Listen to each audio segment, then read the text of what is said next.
Bismillahirrahmanirrahim. Sahih Muslim. Birinci qism 5-ci bab. Hadislarni yozgan katiblar bilan Rasululloh sallallohu alayhi va sallamning orliqini tutashtirgan isnad yo'li dinning jumlasidandir. Hadis rivoyat qilish faqat eng ishonchli kishilardan bo'ladi. Hadisning raviylarini tekshirib, tadqiq qilish, ularning ayib nuqsonlarini bayon qilish, shu orqali hadislarni sahih, hasan, zaiflarga ayirish durustdir. Bu ish durust bo'lib qolmasdan, balki vojibdir. Bu xil tekshirish shariatda harom qilingan g'aybat bo'lmasdan, balki nasihat, ulug' shariatni qo'llab mudofaa qilganlikdir, degan to'g'risida. 26 hadis. Muhammad ibn Sirin radhiyallohu anhu mundoq degan: Haqiqatan bu ilm degan din demakdir.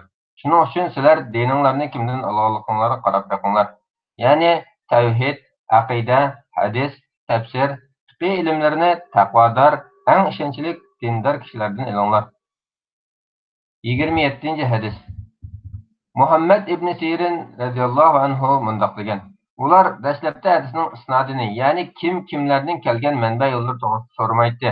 Fitna fasodlar yuz bergan chog'da, ondan keyin ular bizga bu hadisning raviylarini aytib beringlar, kimlarning kelganligini, shayx raviylarini deb beringlar deydigan bo'ldi. Sunnat ahliga qaralib, ahli sunni val jamoalarning hadislari qabul qilinib ilindi. Bid'at ahliga qaralib, ularning hadislari qabul qilinmay tark etildi. 28 hadis. Sulaymon ibn Musa radhiyallohu anhu mundoq deydi: Men Tavus quchirib qo'yib, menga paloni mundoq hadislarni so'zlab berdi desam, u menga agar ashu qarindishing hadislarni puxtiyada oldigan ishonchli kishi bo'lsa, uning hadislarini qabul qilib olgan. Bundoq bo'lmasa, buningdan hadis olmagan dedi. 29 hadis. Bu yuqorqiga o'xshashdir. 30 hadis. Abu Zanat radhiyallohu anhu mundoq deydi: Men Madinada 100 kishini topdim. Ularning hammasi ishonchli edi, lekin ulardan hadis qabul qilinib elinmaydi. Ularni hadis ahlidan emas deyiladi. 31 hadis. Sa'd ibn Ibrohim radhiyallohu anhu mundoq deydi: Rasululloh sallallohu alayhi va sallamdan faqat eng ishonchli kishilarla hadis so'zlay oladi. Ulardan boshqalar hadis so'zlay olmaydi. 32 hadis. Abdullah ibn Mubarak rahimahulloh mundoq deydi: Hadislarni yozgan katiblar bilan Rasululloh sallallohu alayhi va sallamning orliqini tutashtirgan isnad yo'li dinning jumlasidandir. Agar hadisning isnad yo'li bo'lmagan bo'lsa, xohlagan kishilar o'zlari xohlagan narsalarni deb ketadi. Abdullah ibn Mubarak rahimahulloh mundoq degan: Biz bilan hadis qo'limlarining orasida isnad yo'lidan iborat mustahkam turuklar bordir. İbrahim mundoq deydi: Men Abdullah ibn Mubarakka: Ey Abu Abdurrahman, ota-onang uchun namozingga qo'shib namoz o'qib qo'yishing, ro'zangga qo'shib ro'za qo'yishing, yaxshilik qilgandan keyin yana yaxshilik qilganlik bo'ladi degan hadis qandoq dedi desam, u menga: Ey Aba Ishoq, bu hadis kimdan so'zlanibdi dedi. Men bu Shihobning hadisi desam, u Shihob ishonchli kishi, u kimdan so'zlabdi dedi. Men u Hajjaj ibn Dinardan so'zlabdi desam, u ishonchli kishidir. Ondan u kimdan so'zlabdi dedi. Men u Rasululloh sallallohu alayhi va sallam mundoq degan deb so'zlabdi desam, u: Ey Aba Ishoq, Hajjaj ibn Dinar bilan Rasululloh sallallohu alayhi va sallamning orliqida shundoq kang bepoyon cho'l borki, u cho'l bayovonni uzib o'tguncha tugalarning bo'yni uzilib ketadi. Ya'ni u Rasululloh sallallohu alayhi va sallamni ko'rib boqmagan tursa, uning bu hadisni qandoq dalil isbot qilg'ili bo'lsin? Lekin sadiqaning savobi mayit ketib bordi deganda ixtilof yo'qdir. Abdullah ibn Mubarak rahimahulloh yana kishilar ko'p yolg'on bir maydonda mundoq degan: Amr ibn Sabitning hadisini tark etinglar, chunki u salaf solihlarni tilab ayiblaydi. Qasim rahimulloh: ilmsiz so'z qilishim, ishonchsiz kishidan hadis olishim eng qabih ishdir degan. Olimlar hadis haqida ishonchsiz kishini boshqalar so'rgandimi da'vargin degan. Olimlar Shahran degan raviyni ishonchsiz deb qaradi. Ibn Mubarak bilan Shu'bat Abbad ibn Kasirdan qattiq hazar qilinglar dedi. Qasddan yolg'on so'z qilmasimi, tilida yolg'on so'z joriy bo'lib turgan kishidan hazar qilish lozim. İbrahim: Mughira ibn Said bilan Aba Abdurrahimdan hazar qilinglar, chunki ular kazzobdir dedi. Aba Ja'far degan kishi nurg'un so'zlarni qilib, buni Rasululloh degan deb so'zlab o'tgan. Amr ibn Ubayda yolg'on so'zlar ekan. 33 hadis.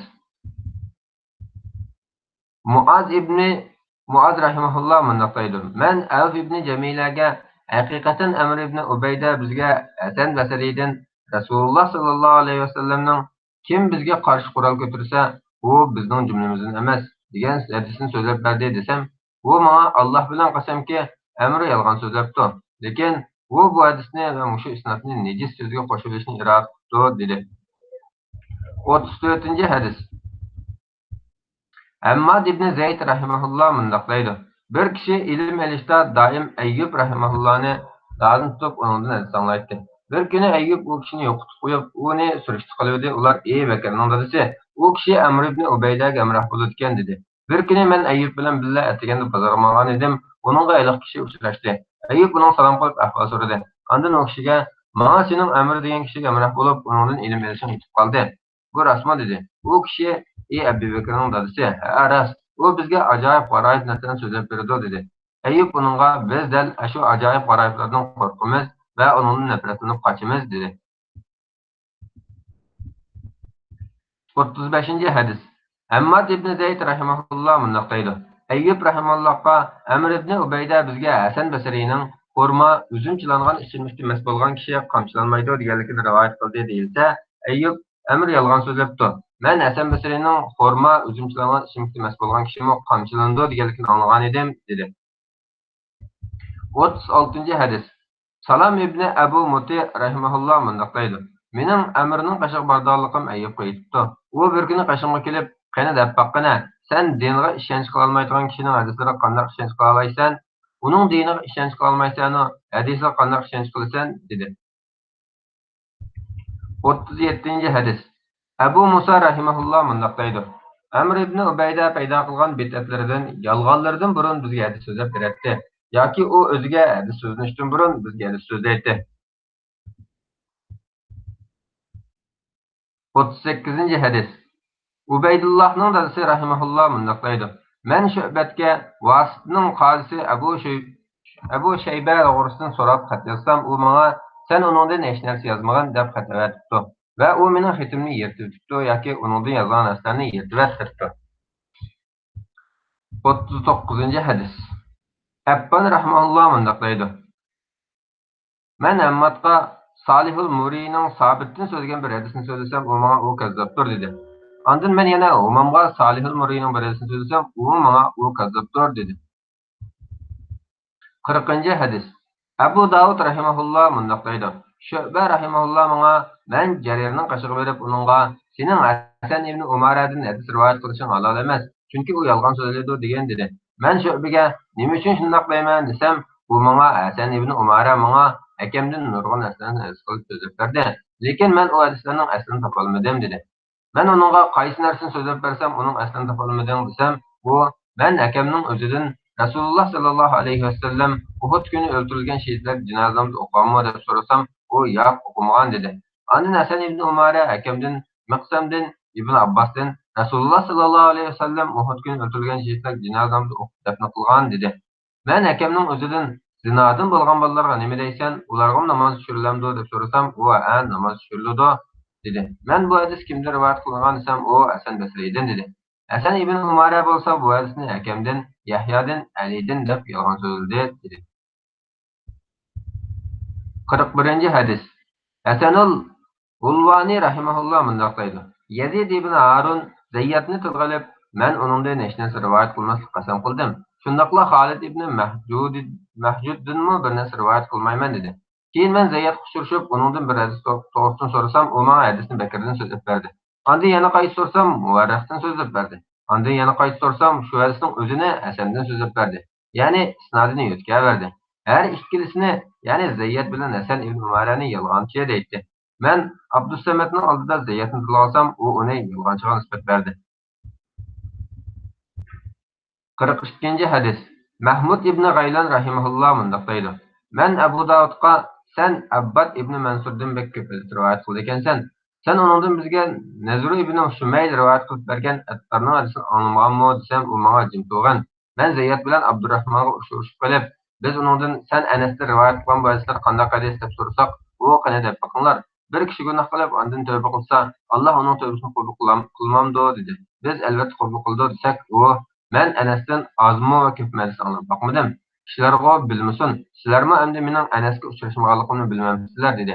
Keyin uning hadis rivoyat qilganlik xabari bizga yetib, uning qishiq borsak, u bizga "Men tövbe qildim" dedi. Ondan u hadis so'zladi, lekin biz uning hadislarini tark etdik dedi. Oxirigacha, ya'ni 59gacha.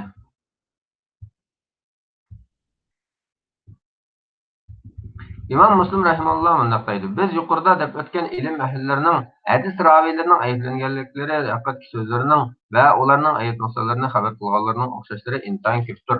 Buni to'liq tilga olganda kitob bak uzrab ketadi. Shuning uchun bizning yuqorida deganlarimiz shu qavmlarning mazhablarini ular bayon qilib degan narsalarda aql qilib tushungan kishi yetarli kifoyadir. İlim ahllari hadis raviylarining xabar naql qiluvchilarning ayb nuqsonlarini to'liq aytib berishini o'zlarining majburiyati deb qaradi. Ulardan sual so'ralganda shuning bilan fatvo berdi.